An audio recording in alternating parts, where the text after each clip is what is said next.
शिवाय नमस्तुभ्यम हर हर महादेव। देखिए आज का ये वीडियो बहुत अधिक खास होने वाला है।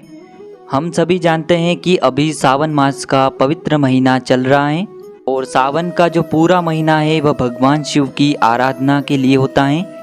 और अगर इसी सावन मास में सोमवार का दिन अगर होता है तो वह बहुत अधिक खास माना जाता है, क्योंकि सावन सोमवार का बहुत अधिक खास महत्व हमारे शास्त्रों में बताया गया है।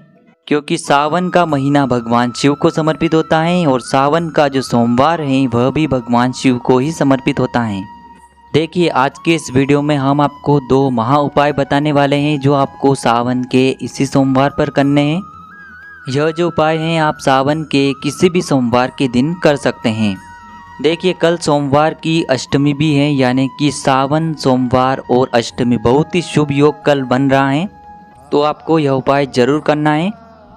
देखिए दोस्तों, पूज्य गुरुदेव की ही कथा को सुनकर के और समझ कर के आपको समझाने का पूरा प्रयास करूंगा। लेकिन दोस्तों वीडियो में आगे बढ़ने से पहले वीडियो को लाइक करें और यदि आप भगवान शिव के अनंत भक्त हैं तो हमारे चैनल को सब्सक्राइब जरूर करें।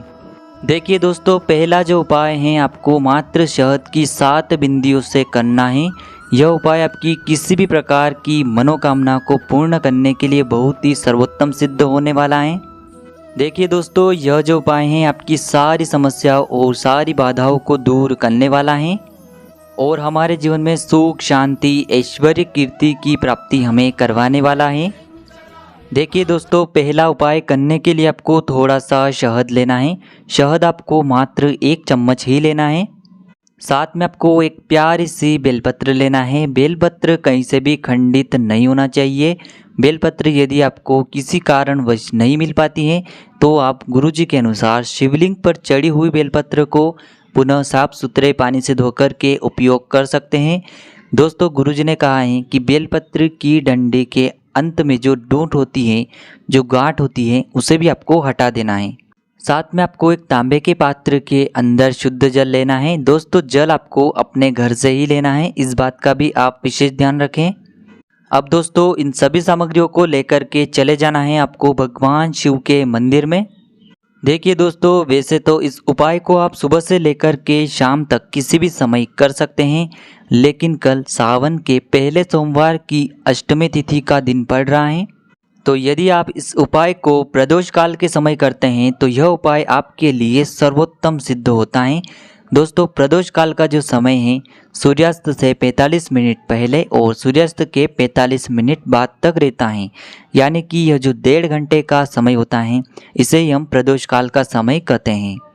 दोस्तों गुरुजी ने कहा है कि यदि आपको प्रदोष काल के समय नहीं मिल पाता है तो आप यह उपाय सुबह से लेकर के शाम तक किसी भी समय कर सकते हैं।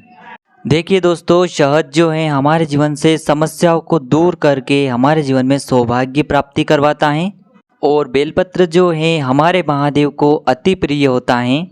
और सावन के इस पहले सोमवार पर यदि हम बेलपत्र का प्रयोग करते हैं तो महादेव अति शीघ्रता से प्रसन्न होकर के हमारी जो भी मनोकामना है उसे पूर्ण अवश्य करते हैं। देखिए दोस्तों, सबसे पहले आपको अपनी चीटी उंगली के जो पास वाली उंगली होती है अनामिका उंगली, उसमें आपको थोड़ा सा शहद लेना है। देखिए यदि आपको अनामिका उंगली की जानकारी नहीं है तो सामने आपको स्क्रीन पर दिखाया जा रहा है। जो आपकी सबसे छोटी उंगली होती है उसके पास वाली जो उंगली होती है उसे ही हम अनामिका उंगली कहते हैं।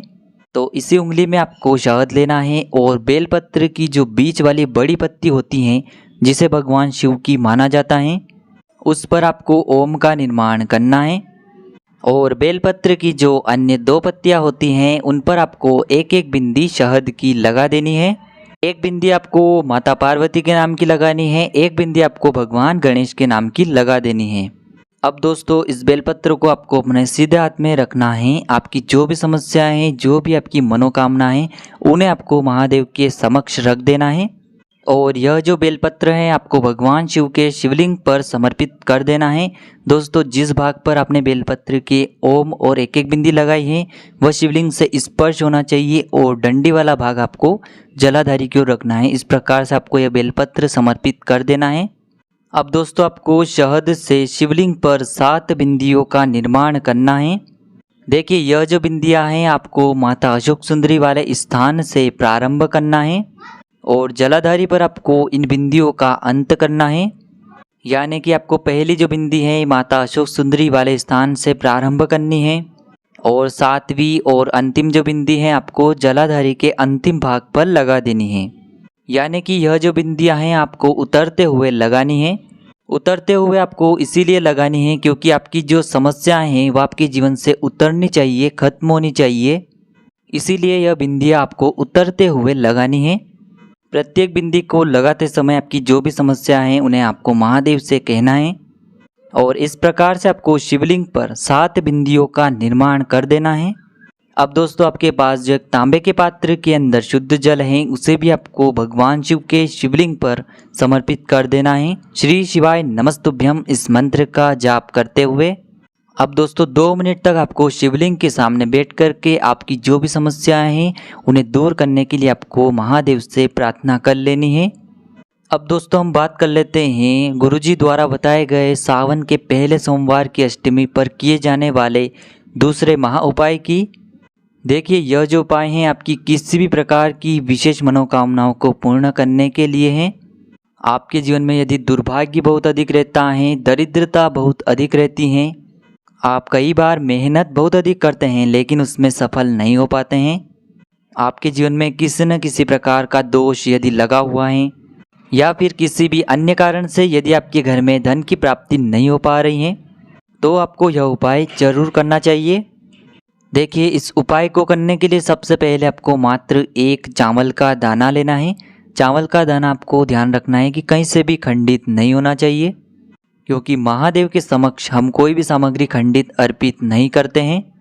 इसी के साथ आपको एक प्यारी सी और सुंदर सी बेलपत्र लेनी है। बेलपत्र भी कहीं से भी खंडित नहीं होनी चाहिए और साथ ही साथ आपको अपने घर से एक तांबे के पात्र के अंदर शुद्ध जल ले लेना है और इन सभी सामग्रियों को लेकर के पहुंच जाना है आपको भगवान शिव के मंदिर में।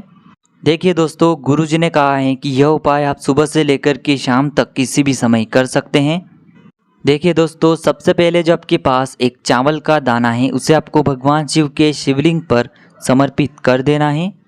अब दोस्तों आपके पास जो एक बेलपत्र है उसे आपको अपने सीधे हाथ की हथेली पर रखना है और आपकी जो भी विशेष मनोकामना है, जिस भी मनोकामना के लिए आप यह उपाय कर रहे हैं उसे आपको महादेव के समक्ष रख देना है और यह जो बेलपत्र है यह भी आपको भगवान शिव के शिवलिंग पर समर्पित कर देना है।